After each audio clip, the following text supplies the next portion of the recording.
தமிழகத்தின் முன்னாள் சட்டமன்ற எதிர்க்கட்சித் தலைவரும் தேமுதிக தலைவருமான கேப்டன் விஜயகாந்த் கடந்த ஆண்டு டிசம்பர் 28ஆம் தேதி உடல்நலக்குறைவு காரணமாக உயிரிழந்தார்.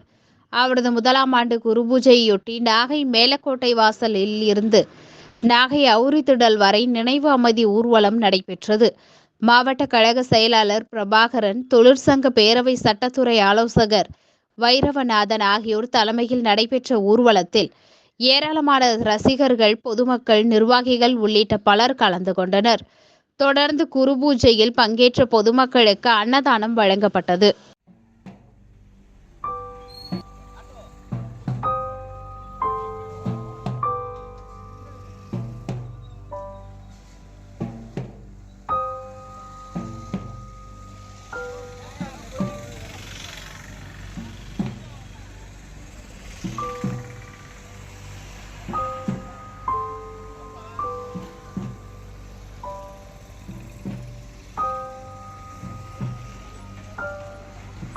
பாத்து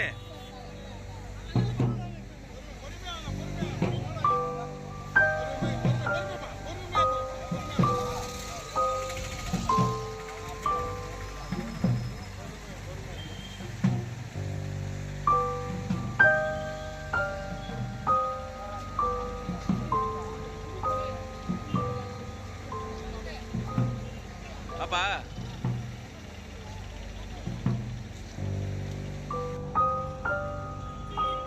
உழைப்பின் மூலம் வருமானம் வந்த அனைத்து வருமானங்களையும் ஏழை மக்களுக்காகவே செலவு செய்த ஒரு மனிதநேய மாமனிதர். அவர் இந்த உலகத்தை விட்டு பிரிந்து ஒரு வருடம் நிறைவடைந்து முதலாம் ஆண்டு நினைவு குரு பூஜையாக